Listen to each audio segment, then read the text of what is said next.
G'day legends, I hope that you're having a fantastic day, so far a fantastic week. Now firstly, I just want to apologise for missing a video yesterday. I had my first round of chemotherapy after seeing my oncologist shortly after I spoke with you guys last, and from there we have started chemotherapy. Now I did miss the first day, I delayed that because my best friend was down and it's the first time I was meeting his newly born daughter, so I wanted to spend some time with them not unwell. But I took the first round yesterday and, well, it has hit me as expected like a ton of bricks. Now, last time I did this treatment, I had a really, really bad reaction to it that did leave the oncologist and still left now my new oncology team a bit puzzled as to why I got so unwell.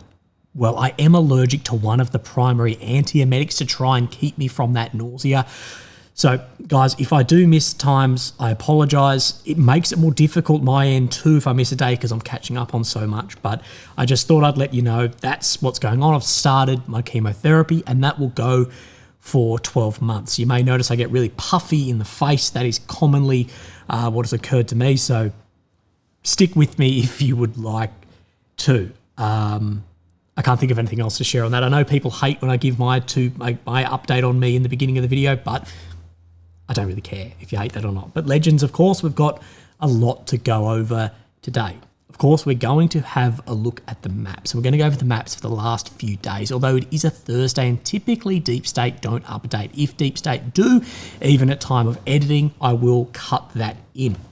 I want to talk as well about some friction that is developing between Ukraine and the US, as well as the ongoing friction between Hungary and Ukraine. But the main bit I want to speak about today is strikes. And of course, we have seen an ATACMS strike overnight. Of course, a US-supplied medium-range missile system. Now, of course, one thing that has occurred with that system more recently is it's been signed off to be used within Russian territory. And that has really piggybacked on the back of the North Korean soldiers' deployment, or at least claimed deployment fighting in Kursk. I did see a funny comment that said the ghost of Pyongyang, because there's yet been any evidence of this, but it has played brilliantly because now Ukraine, due to this, has had sign-off of those long-range strikes. So, well played. Don't hate the player, hate the game. It has worked. But what we did say and what we have been reporting is there has always been some restriction on these, and primarily we saw those used around Kursk. Well, today is the first time, at least to my knowledge and to many, that these have actually been used outside of the Kursk region within Russian borders. And as you can see, this is just a screenshot of the map down here. This is Mariupol, this is the Sea of Azov, and of course Donetsk, Pokrovsk Kurakhove, areas you'll be familiar with, Velika Novosilka. We're going to talk about these areas later on. But a strike in Taganrog. Now, there is a little bit of speculation of, was this against an aircraft maintenance facility? Was it against the airport? What actually was it targeting here? Again, at this point in time, it's hard to know if it's the repair plant or the airfield. Hopefully we'll get some satellite imagery that will give us an idea of what was the damage, if there was damage, and what was targeted. So hang in there and wait for that at this point in time. But I'll show you some of the footage. So the footage isn't super clear. So this is meant to be the aircraft repair plant, and this is from the ATACMS strikes. You can see on this, I'd call it colour bond, but like your tin fencing, your galvanised fencing here, the holes that have come through it from the shrapnel of this. But from this footage, that's impossible to say what the damage actually is there. Whatever's there is damaged, but I don't know exactly what is there. And we can see here is the engine of one of these ATACMS on this road in Taganrog. Of course, there's always this claim, I don't care who it is, there's always a claim of 100% interception or this much damage or this. Again, with everything. It's not too much to ask for to wait for the satellite imagery or further evidence of what is happening. But of course, one thing we have seen that we are guessing is in response to this is we did see that when these first got used, then we saw Russia use that IRBM, that intermediate range ballistic missile, the Otoshnik, against Ukraine, of course, being used in Dnipro. Now, Reuters, Bloomberg, a lot of others are reporting that another Oryshnik is going to be used. So this is just coming from US officials. Now, it's a bit hard of what warning was given, because last time we believe at least that there's like a 30-minute automatic warning system when a ballistic missile is fired, because of course what no one wants is this to be mistaken. No one wants something to be fired, and one way or the other, whoever fires it, for the opposing side to go, oh shit, they've launched an ICBM, let's launch everything. No one wants that. So there is some system between Russia and China and the US and France and the UK to give some level, at least what we believe, of warning about what exactly is it. So no, it's not a missile going to London, or it's not a missile going to Moscow, it is this. So it could be on the back of maybe Russia has given the US maybe some warning, but could launch another hypersonic missile at Ukraine soon. Russia could launch another hypersonic ballistic missile at Ukraine in the coming days, but Washington does not consider the Oryshnik weapon a game changer in the war. That said, one thing the Oryshnik did do is it grabbed every headline around the world and had many, many people. It did really have a effect on like saber rattling, and many people even look at what Joe Rogan, that's a good example. Joe Rogan on his podcast, biggest podcast in the world, came out and like, what the hell is going on? So I believe, the system itself may not be a game changer, but the informational capacity that had, it did really, really rattle the fence there of many people who are not interested as much as you and I are looking in on this war for every little bits and piece that moves. The official saying we assess the Oryshnik is not a game changer on the battlefield, but rather just another attempt by Russia to terrorize Ukraine, which will fail. Remember, there are no game changers. There are no wonder weapons. It doesn't matter what, because so many weapons have been hailed as this. There's only one thing that is a wonder weapon, and it can't be ever used. Well, hopefully they are never used. Putin has previously said Russia may use the Oryshnik again, including to hit decision-making centres in Kyiv. So where will this land if they use it? I don't know. At this point in time, this is just speculation, or the official, who is anonymous here. Putin has claimed Oryshnik or hazel tree is impossible to intercept, that it has destructive power comparable to that of a nuclear weapon, even when fitted with a conventional warhead. So this is what we have spoken about before, but a very, very, very small nuclear weapon at best. We've spoken about the kinetic energy something like this may have. If it weighs 30 kilograms, it's going Mark 10. It's the equivalent of X amount of tons of TNT. But it's sure as hell not in your kilotons, megatons of TNT. And the biggest question around this is going to be the accuracy of it, and what control surfaces can actually move something with that much momentum, that much kinetic energy. The kinetic energy is both its biggest con and its biggest pro. Of course, whatever it hits, it's transferring that energy into the target massively. But to move that in the air is massive. Well, and there's one more point I wanted to talk about on this, with this early warning that was given last time, we presume, and potentially it's been given again. This is why I believe that those 2 Ukrainian drone strikes against those Russian over-the-horizon radars and nuclear early warning radar, there was like 2 in 2 days or 2 in a week. It was last year, I can't remember, but then they stopped instantly. I believe it was the US going, no, if we want anything working, it is that warning radar of this. But let's talk on the Oryshnik. Then I want to sort of loop back to Taganrog again, and I want to then show you some drone footage. Now, what I will say is, take this with a grain of salt. I really don't know. This was reported by Military Watch magazine, their editorial staff. So again, grain of salt with any of this. But they speak about how many Oryshnik is Russia producing, how many could they produce over a year. And they say it's 25 a month or 300 per year. But we know that Russia was out of missiles in March 22, 4,000 kilometre range, able to carry multiple independently targetable warheads. But they talk about in this that these multiple independent, up to 6 targets, independently retargetable warheads. So this is what I speculated day one. Is it 36 independent, or is it a packet of 6 by 6? Because each packet, we presume, was 6 in it, and there were 6 packets. So I believe it can target 6 targets, as they're saying, because that's pretty much what the Dnipro footage showed us. And then So they may be independent of each other. It's not 36 independent, it's then 6 independent. And they speak about if there is a foreign deployment, speaking about Belarus, that would indicate that there is a larger scale of production of these as well. Again, we don't really know. It's saying that it may reduce production of intercontinental ballistic missiles, but are they going to be used? Well, less likely than an IRBM. So the push and pull, it may work there. But again, with that grain of salt, I'm actually surprised if they were producing 25 a month that we didn't see follow-up of that then the coming days after that initial Otoshnik, because that would make sense. I always talk about with attacks in war like this, it needs to be successive and simultaneous, or simultaneous and successive. It needs to be at the same time and on multiple occasions, at multiple different areas with further attacks, say on the front line.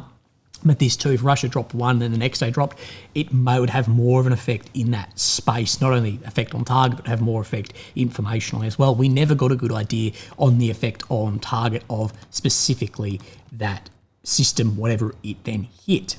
But let's speak about what fighter bomber has said about this. Behind the events in Syria, Ukraine, we're going to talk about Syria, has quietly and imperceptibly begun to discuss the upcoming negotiations at the top of its voice. It is clear that after Trump's inauguration, a kind of line will be drawn with proposals from the same Trump to both sides. If the parties satisfy these proposals, then the war itself will end. Narishkin's words, who suddenly announced that almost all the goals of the special military operation, that's what he's saying here, have been achieved and can be taken as proof. There should be a poker face here, but okay. Almost means a lot.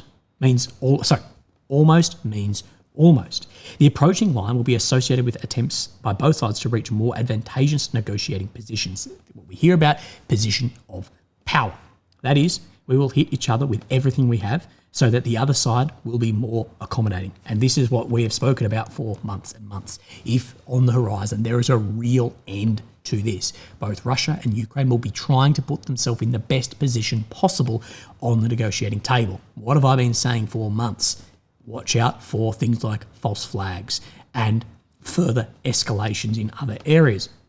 Absolutely could be coming to put in the best position possible at the negotiating table. Russia at this point in time is dramatically going into that at a much higher position of power with the movements on the battlefield, as well as problems around especially manpower in the Ukrainian armed forces, which we're going to talk about also. I hope that today's attack by the attackers of the Taganrog enterprise does not pass by a Ministry of Defence, unlike previous attacks with the same missiles. And the MOD promised a counterattack. Apparently, we are finally prepared. Well, that is, we are waiting for either the MOD with switches or Otoshnik, but most likely it will be both at the same time in the next couple of days, or rather nights. So again, we don't know how much fighter bomber actually has to do with the Kremlin, with the Ministry of Defence. So again, but he's sort of reiterating this about Otoshnik as well. The only unclear question is about Kursk region. Will we recapture it, or rather, will we be able to recapture it before the start of negotiations? So you've got about a month. Or will we exchange it for something? And if we exchange it, then for what? For conditions or for territory? Because from the already liberated territories, we are very unlikely to concede anything. And most likely we will liberate Ukrainian territories somewhere for exchange. But what I would say in this is, I think Kursk is played as this massive card, but I just don't believe that it is. That Kursk is still 500 or 600 square kilometres. And this goes both ways, that it's not this massive card on the table in negotiations. At worst, the Kremlin go, we'll give you 500 square kilometres for it of the 111,000 that we occupy. It may not be popular, but it's going to be way more popular than giving up a piece of then Russian territory outside of the Ukrainian borders. It's going to be far more popular than that. But at the other hand, the Russia needs to know too that they're not going to give up. Oh, we will, forgo you joining NATO. You can join NATO if you give this back. It's not that big of a draw card. I don't believe a whole oblast, especially for NATO, is that. The one thing Russia has been is no NATO, not as much territory. But I have spoken about in this. We talk about that up in here, the goals of the military operation, the goals of Russia's offensive actions into Ukraine, they say have been achieved. And this is what we have said, is Russia's goals were far less measurable than Ukraine's, Russia's goals for what they keep going on about, you'll hear Putin and Lavrov and say demilitarization and denazification. Those are very, very difficult things to measure, if you can even measure them at all. Like, what spectrum are you putting that on? Where Ukraine's goals, as far as recapturing that 1991 territory, that is very, very measurable. So it may be in the informational space much harder to sell a victory to Ukraine, Ukrainians and NATO, rather than Russia selling a victory to then their own population. Although I don't believe anyone's going to walk away victorious, so to speak, and walk away with massive casualties, and the initial goals, at least as what I presume, were absolutely not reached by both sides in this. NATO is already in full swing preparing for negotiations, and is dividing Ukraine a little in the regions where and whose peacekeepers will be stationed. So we do hear, like, Germany and this talk about like where we could deploy peacekeepers and this again. You get the idea. That is the next couple of months. There will be a very decisive, that is, blood will flow like a river. The main thing is that it's not ours, and I think we will see a huge increase in the amount of fighting, strikes, whatever. The biggest thing is, could we see false flags? Could we see a false flag to undermine Ukraine and undermine joining of NATO? Could we see a false flag to attempt to bring in NATO to increase support and prolong the war? I don't know. I've been saying for months, once we get near the end, that's when things are going to ramp up. And we'll look at what Orban has said specifically about this. Now, I want to look at a couple of weapon systems here, both a Ukrainian one and a Russian one. So this is a couple of days old, but this is new footage to me. So what we see, these are then Ukrainian Sea Baby drone boat Becks, depending what you want to call them, in the Black Sea. And you can actually see that these are armed with, I believe, some type of machine gun on them for how it is going, targeting then Russian helicopters. Now, from this footage, it doesn't show any of this going down, but if you're on a chopper getting shot at, well, it's not really nice. If you've ever been shot at, you know that even if it's not that accurate, it's not really that nice. You sort of want to get out of there. And we have seen these before, armed with R-37 or R-73, whatever the Russian analogue is for this Sidewinder missile, to heat seek and launch, and potentially one of those is what took down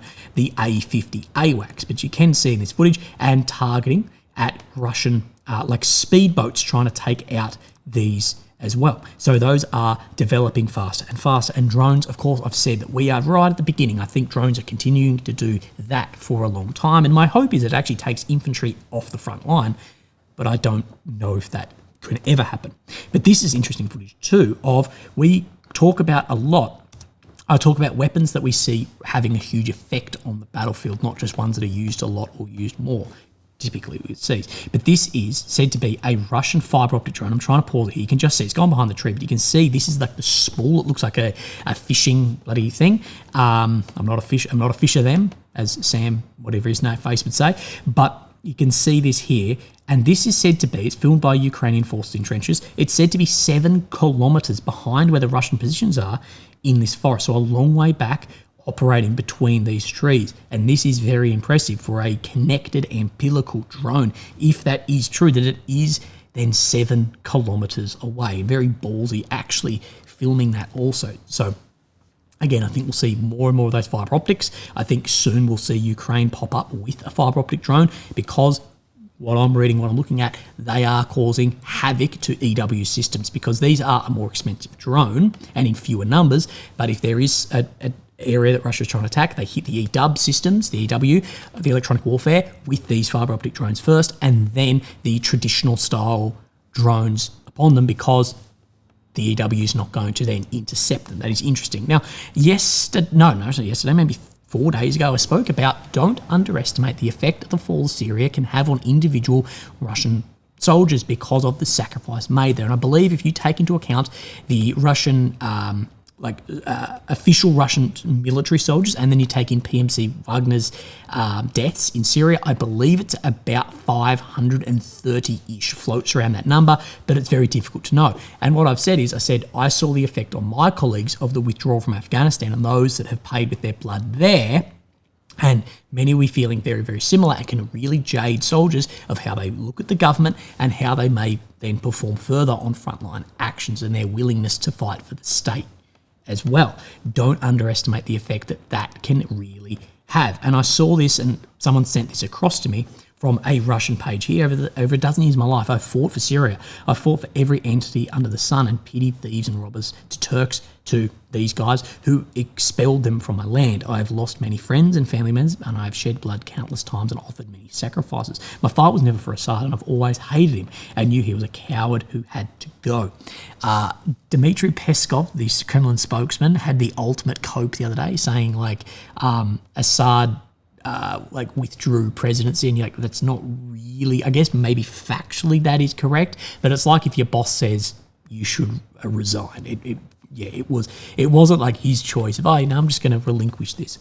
It was not for the military command, who ruled with no merit or killed our creme de la creme of our military for the first 2 years due to incompetence and corruption. So see what I mean about these internal problems that occur? I fought because I believed in the alternative will tear the country apart and will hurt and kill friends and family before I took up arms. So we are yet to see how this will actually look in Syria. But knowing some of these groups that are coming in, are we replacing evil with evil? I don't know. Today, my dear Damascus fell. Today, it echoes calls the military command about the corruption and lack of preparation along the entire front lines, how the military commanders were using their soldiers to loot and drive them around instead of preparing them for battle. Me and my group calls have been shunned, silenced, and told not to interfere with higher command authority, just for the higher command today to lick what money they could gather and turn tail. So this gives I think a good opinion of how many soldiers are feeling in this. And will we see then further flow-on effects of that? I don't know. But he talked there about what is going to occur with the change of power in Syria. And what we do know is there was a $10 million reward out against the leader there as well. So this was asked to Matthew Miller. What is the current US view of the HTS? Is Syria now a terrorist state? HTS continues to be designated as a terrorist organisation by the United States. But as the President said, we're going to judge them by their actions moving forward. But is Syria a terrorist state now? Syria is very much in a state, Syria is much a state in a period of transition right now. And I think it will behove all of us not to be hasty in pronouncing judgments during an unstable time. So dodging that question absolutely, completely, because we know where there is some money and some back-end things flowing around with other countries within NATO and interest there too. And what we do know is very likely Ukraine also did deploy in and around Idlib drone operators as well to work with the forces to then push Russia out. And Russia, of course, has been embarrassed on a very large scale of what happened in Syria. How much effect will that have on the war in Ukraine? I think that will be minimal. I don't think we'll see much of it. But as far as geopolitically, it is a big loss for Russia, far bigger for the eye guys, just a little bit east of Syria. But let's talk about this. And this is where this is back and forward, and I've spoken about this. The question was asked, has the administration urged the Ukrainian government to expand its military draft pool? Of course, we know the conscription age of Ukraine, the minimum age is 25. So we've had conversation with the government of Ukraine about the security situation it faces in the east. You heard the secretary speak to this somewhat when we were in Brussels last week. Ultimately, the decisions about the composition of its military force are those decisions that the Ukrainians have to make for themselves. What we have made clear is that they produce additional forces to join the fight. We and our allies will be ready to equip those forces and train those forces to enter battle. So essentially saying, if Ukraine sends us men, we will equip them, we will train them. Very different to what Ukraine is saying we don't have the equipment, therefore we're not going to mobilise the men. Zelensky has pushed back on this. There's a lot of discussion in the media about lowering the draft age for Ukrainians to go to the front line.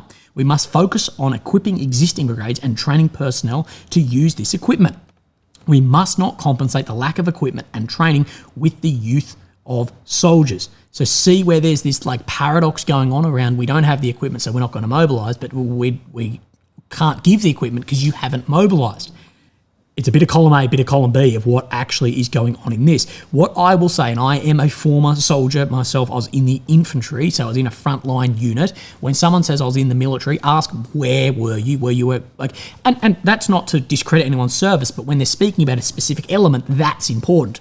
Because if you're speaking about minor infantry tactics, what were you doing? Oh, as a cook. We're like, well, you have some more idea, but at the end of the day, this. But if I start speaking about the roles of military police, it'll be then different, if that makes sense. But the best soldiers, and not senior NCOs and not officers, but the best frontline dudes on the ground, typically what someone would, a soldier, they're in this bracket. They're 18 to 25. You're young, you're fit, you're going for it. You don't. Yeah, like that is it. After that, guys, the fitness drops off and injuries pop up. But what we hear from the front line is not this. We're hearing that the manpower shortage and the exhaustion from lack of rotation is the primary issue. And this is what I've been saying again and again, that it seems like now there's this friction between the US saying, well, you send us guys, we'll do it. You need to lower that age. And it was Zelensky saying we're not going to compensate with the youth of our soldiers for lack of equipment. If you have all the equipment in the world, you still need more men. The priority, he says, the priority should be providing missiles and lowering Russia's military potential, not Ukraine's draft age. The goal should be to preserve as many lives as possible, not preserve weapons in storages. But this is further, again, the paradox of this, because the more soldiers you have, the more capable at the front, therefore, the more soldiers that will actually be saved. The more soldiers you have there in defence, you will actually save more guys rather than trickling in. But I've said here that strategic strikes, yes, they can lower Russia's military potential, absolutely. But strategic strikes, these are strategic. It makes the war more expensive, but it won't automatically win frontline areas.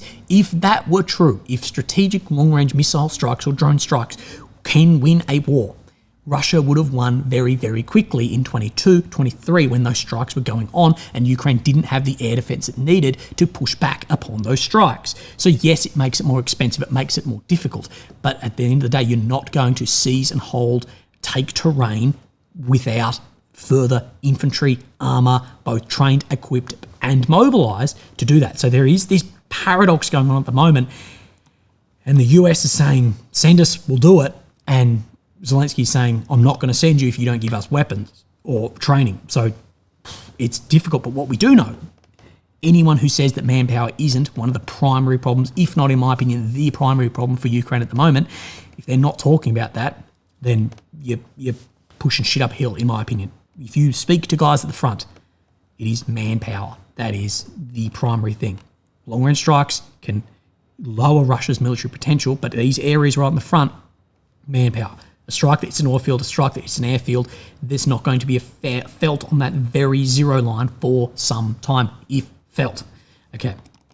Further, we see this going into your manpower thing by Kiev Independent just today. Ukraine is exhausted, low on manpower, ammunition, and most importantly, morale.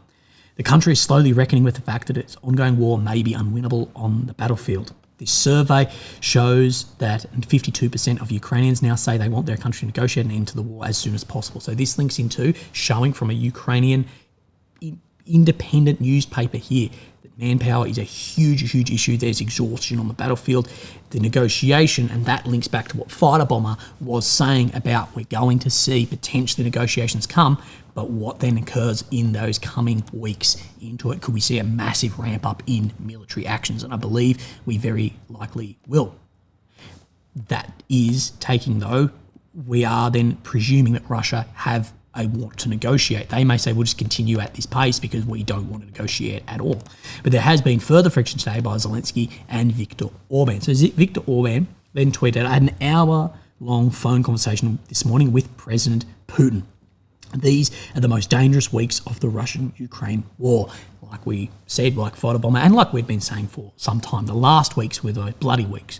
We're taking every possible diplomatic step to argue in the favour of a ceasefire and peace talks. And this reached 1 million people with 22,500 likes. And Zelensky tweeted this, we all hope that Viktor Orban at least won't call Assad in Moscow and listen to his hour-long lectures as well. So a stab in Viktor Orban here.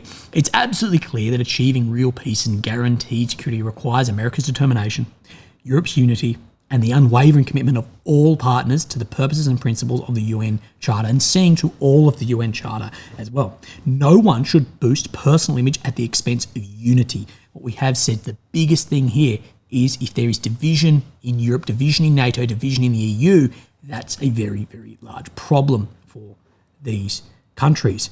Everyone should focus on shared success. Unity in Europe has always been key to achieving it. There can be no discussions about the war that Russia wages against Ukraine without Ukraine. So no one go without then coming through us first. I'm grateful to Donald Trump and many European leaders with whom we are already working to find the right and strong solutions for real peace. And this, at about the same time as maybe an hour newer, had about 10,000 likes and has reached less people. I'm not sure if that's, you can always say the bots and this and that, but it gives maybe an idea to see who is reacting with this or not. More people with Orban or Zelensky, and many will just say, well, Orban is just trying to look after Hungary first. What a lot of Western states aren't used to is looking internally and going, what's the best for us right now? Like Australia, what's the best for Australia right now? Not then what's the best on the global theatre and this and that and whatever. And Trump is very similar, and people will paint this as far right wing, extreme, whatever. And I disagree. I think there's this swing to for people to look in and inwards, and I believe populations also want this. But is Viktor Orban working outside of EU and NATO potentially? And that can raise further issues, as Zelensky is pointing out here. But what will we see? Because then Orban has then replied to this, and at the end of the Hungarian EU presidency, we made new efforts for peace. We proposed a Christmas ceasefire and a large-scale prisoner exchange. So he's saying, when he spoke with Putin, Christmas ceasefire and prisoner exchange, what they talked about. It's sad that President Zelensky clearly rejected and ruled this out today. We did what we could. So there's a bit of Twitter beef going on between two leaders of countries in Eastern Europe. And of course, you even see on Deep State, they've always had this little clown thing over here on Budapest in Hungary, of course. So saying an unfriendly state there. And those who talk about, they should kick Hungary out of NATO and the EU, I think you don't understand. It's not everyone has to clap along and play along in an echo chamber. The whole purpose of democracy, the whole purpose of these is that people can have different views. If you disagree with it vehemently, that's fantastic. Democratic countries, democratic systems can push and pull around. But I think we will see more and more friction between states as well as this war comes to a close. It will get more bloody and more violence, not the right word, but you'll see more disagreements and arguments between world leaders also. So again, we will see. But let's, of course, have a look at the maps. It's taken us half an hour to get here. Here's Ukraine, the centre of your screen, the capital of Kyiv. Red areas occupied since 2022, purple since 2014. Now, we don't have, to my belief, a map update today. Not surprising on a Thursday. But let's come down and have a look. Actually, no, first, let's go into Kursk. So we can see there has been some shift between the 10th and the 11th in Kursk, right down around this Pokrovsk front. And we'll turn this back on, then I'll show you what Syriac is saying in this front, as well as what Noel Reports is saying. So he is showing then Pokrovsk coming under control and further Russian pushes into these areas around this Guaivo, around this front line as well. We have seen Syriac talk about Russian pushes in this front, and today is no different. Operation continuing when Guaivo are developing Russian army crossed the border and recaptured the forest area northeast of these areas and entering Sumy. So the big bit that he says here is exactly what then the Deep State is showing. You see this red? That Russian forces have not only recaptured some territory in here, but then they've crossed into Sumy, which is in Ukraine. And this is the biggest threat that could occur in here, is if Ukraine go, we need these soldiers in here. We need to stabilise this. But Russia has put in 50,000 soldiers in here, as Ukrainian intelligence says. If Ukraine do pull out of here, what is stopping, as we've seen right here, just pushing across in? You've already got the manpower machines in here.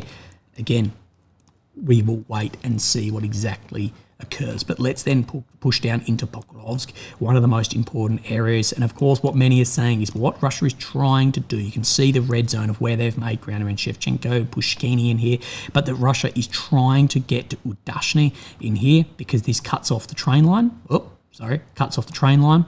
and then maybe further fire control onto this primary main service road in here. Remember, we did see at least claimed footage around here, I believe, of a train being hit with drones. We don't know the outcome of that train.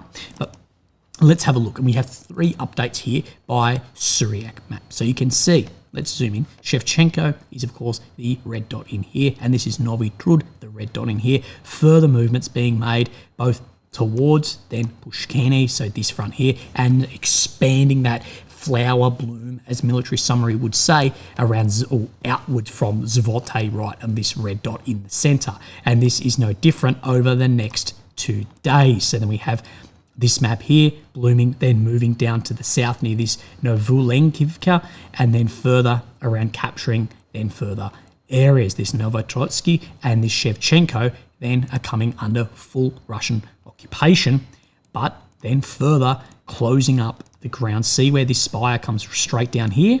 This used to be down here, and saying basically all the way to the east is coming under control. So all of these paddocks through here, he's saying are under Russian control, and further pushing out of Shevchenko as it has come under full control. But what we need to look at is what sort of distance now from Pokrovsk. We did say when they got within, the Russians got within 10 Ks, that's when we'll start seeing more drones, which we have done.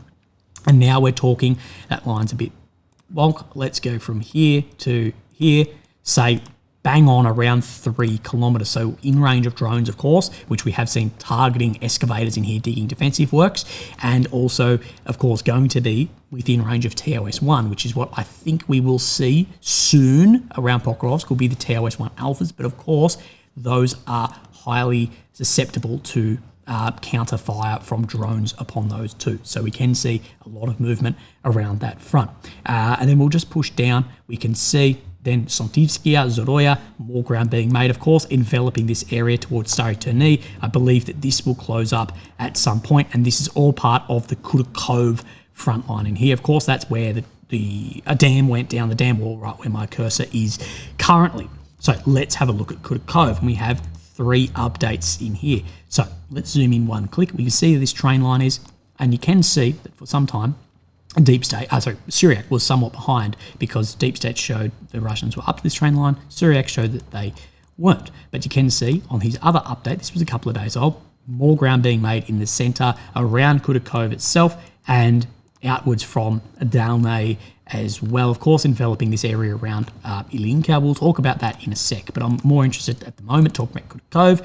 We see this train line again that the Russians are up to and have crossed this by day 1020 by Syriac maps. We haven't seen any southern push yet near Stary Turny. I did say if we don't see that southern envelopment occur, maybe they can't cross where that dam went down, because we did believe the dam was brought down by a controlled demolition by the Ukrainian forces. That's what it did look like. And then up to day 1021, which is today, then we can see then right in the center of Kurakhove, more ground being made by Syriac of the Russian forces taking the majority now of Kurakhove center. So what will we see here? I believe we'll see is slow move through and then a large withdrawal out of this entire area that is getting enveloped currently, especially down around Ilininkia. And some say that this area has already been abandoned, and I'm going to show you that no, it has not been. So we're down in here. We have this Yelizavetivka. That is what I read in my head. If I ever read something by Dostoevsky, I'm like, how is this pronounced? But we have a bit of footage here. So this is geolocated just about here where my cursor is close enough to that. For what we're explaining, it's close enough. Now, what exactly is happening in this footage? Very, very confusing. So there's different pages reporting it differently, but most pages are saying, I shouldn't even say most, it seems 50-50. Some are saying that these are Ukrainian forces trying to ambush Russian forces in this building, and there's a firefight going on, so we know both Russia and Ukraine are working here. Other pages are saying these are Russian forces ambushing Ukrainians, but what we do know is that there is a demolition here that is pre-set off and blows up the whole building. But the reason I'm showing this, what happened in it is I'm not really sure. Fog of war is everywhere in this war, but is that there are both Ukrainian and Russian forces present down in here, indicating that this is contested grey area. but we haven't seen a close-up of this like some other maps currently are showing. Then we come just to the west of here. We see to the south of Roziliv, we see further Russian gains around Rozdolny, and then Velika Novosibirsk. No real changes in here, I don't believe. No, not really. But of course, we did see those flanks really coming under control fairly quickly at one point. And I want to show you a little bit of a map here. So we zoom in, see where this road runs on this 45-degree angle up here to the northeast. Right in here, it's saying the Russian forces have basically got where my cursor is then making a box at the moment, further coming into Velika Novosibirsk. Will we see further break in and push through at some point? But I think Russia will want to secure those flanks first. Sorry, I actually have an Ilinkia map while I'm here. So apologies. So we're talking about this area of where that fighting was going on. And Ilinkia map, we can have a look at Haninivkia. So just around in this sector right here is where he's showing that movement.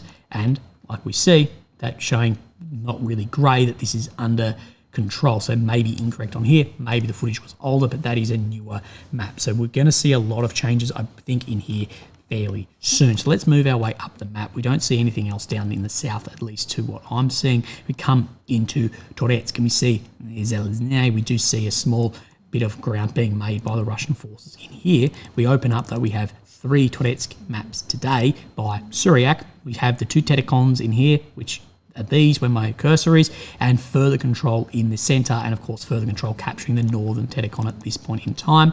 Then we see Nepelivkia, more ground being made up in the direction of Leonidivkia, and Suryak is saying they've actually entered Leonidivkia again, the Russians. We know they'll move forward and back out of here. You get an idea right up in around this sector, but again, wait for that because it's even outside of grey zone at this point in time. That's not uncommon, but just hold off. And then we see this is the most recent map here. Russian army took full control over this mine, leaving only the southern Tetikon under Ukrainian army control. So basically saying whatever the grey zone is in here is actually controlled by the Russian forces. At least that is what Suryak is saying. Then we'll move up. Chasiv Yar front, of course, we have Bakhmut, Chasiv Yar, Klishkivka still not being shown where the geolocations are. And then we have this. And this is showing vastly different. There is, he's saying, significantly more control in the centre of Chasiv Yar. We can see where this then reservoir is. This is said reservoir, both the north, the south, and the centre, that the Russian army is making new advances in here. But again, we will wait and see. Legends, I'm very surprised I actually got through that because I felt shocking today, and it's going to get worse and worse over the next 12 months. Have a fantastic day, and I'll speak to you very soon. Thank you. Bye-bye.